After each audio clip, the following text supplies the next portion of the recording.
नमस्कार दोस्तों, आपका एक बार फिर से स्वागत है मेरे इस चैनल पे। तो आइए आज हम जानते हैं वुमेन एम्पावरमेंट बिल के बारे में और समझते हैं आखिर ये बिल है क्या, ये आखिर 27 सालों से क्यों पेंडिंग पड़ा हुआ था और ये फिर से क्यों खबरों में है। तो चलिए शुरू करते हैं।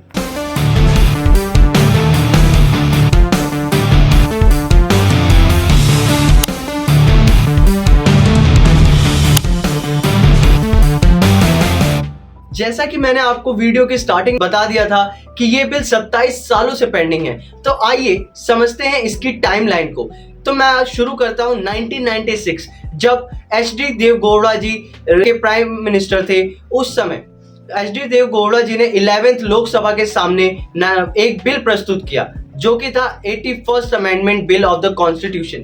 इसमें मेंशन था कि हमें वुमेन्स को ज़्यादा से ज़्यादा पार्टिसिपेशन और उनको एनकरेज करने के लिए पॉलिटिक्स में उनको रिजर्वेशन देना चाहिए, उनके लिए कुछ सीट्स को फिक्स कर देना चाहिए। तो इस पे इसके लिए उन्होंने एक बिल प्रस्तुत किया, लेकिन ये बिल पास नहीं हो पाया due to the reason that the government got dissolve, यानी उनकी जो गवर्नमेंट थी वो गिर गई, इस वजह से ये बिल पास नहीं हो पाया।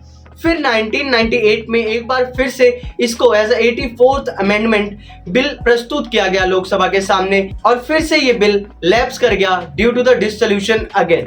और फिर इसी के बाद 1999 में एक बार फिर से इस बिल को प्रपोज किया गया as 85th amendment of the constitution.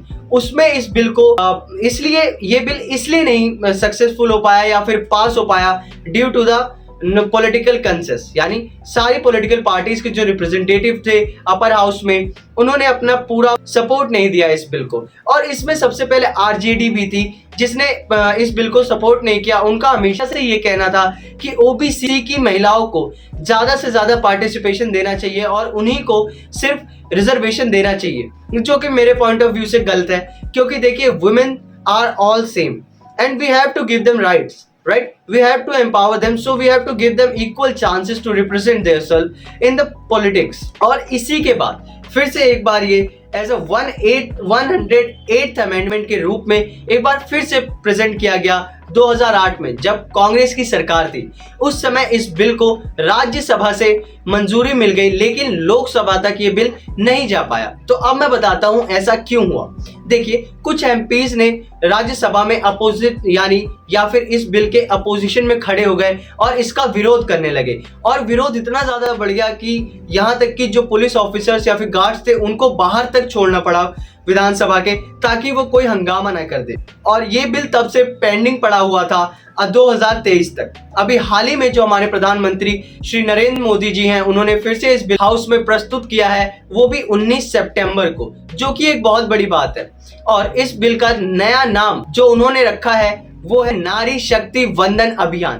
तो मैं आपको एक और बहुत इंपॉर्टेंट चीज बताऊंगा कि 2008 में जब इसको राज्यसभा से मंजूरी मिल गई थी, उसके बाद ये बिल स्टिल एक्टिव था, क्योंकि राज्यसभा से किसी भी बिल को अगर पास किया जाता है तो वो एक्टिव हो जाता है या फिर लागू हो जाता है। लेकिन लोकसभा के मंजूरी ना मिलने के कारण या फिर वहां तक ये बिल पहुंचा ही नहीं, इस वजह से ये बिल कभी पूरे एक्शन में नहीं आ पाया। तो देखिए, मोदी जी के इस एक्शन से एक बहुत बड़ा फर्क पड़ेगा पूरे के पूरे वुमेन्स पे ऑल ओवर इंडिया। तो मैं आपको सबसे पहली चीज ये हाईलाइट करना चाहूंगा कि लोकसभा में 543 मेंबर्स हैं, लेकिन उनमें से सिर्फ 73 वुमेन्स हैं, जो कि कुल मिला के 15% से भी कम होता है, जो कि मेरे हिसाब से बहुत कम पार्टिसिपेशन है इस बड़े से देश में जहां पे पुरुषों से ज्यादा महिलाएं हैं।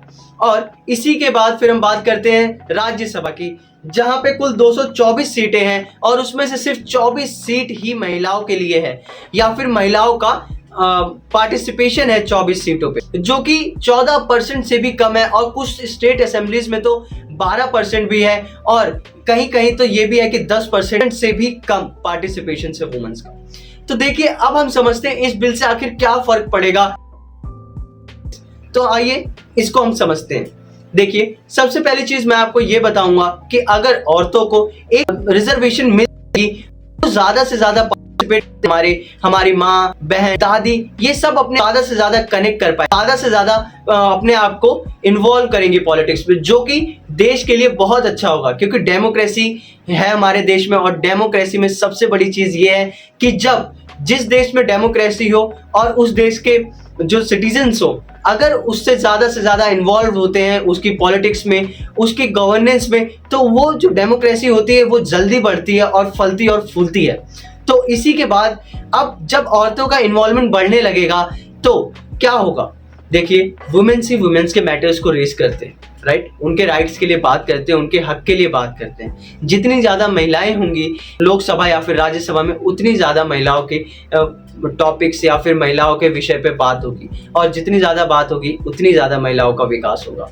तो आप भी विश्वास रखते होंगे कि महिलाओं का विकास बहुत आवश्यक है। हाँ, हमारी आपकी मम्मी माता ऐसी हो सकती है कि वो ज़्यादा पढ़ी लिखी ना हो, लेकिन वो स्टिल चीज़ों को समझती हैं। उनकी भी कुछ प्रॉब्लम्स हैं। अगर उन्हीं के बीच में से कोई एक औरत को मौका मिले, वो ऊपर जाए और एक पूरे के पूरे नेशनल स्टेज पे उस दिक्कत को हाईलाइट करे, तो क्या वो सॉल्व नहीं हो सकती? बिल्कुल हो सकती है। तो इसलिए वुमेन्स का पार्टिसिपेशन बहुत ज़्यादा ज़रूरी है इन दोनों हाउसेस में।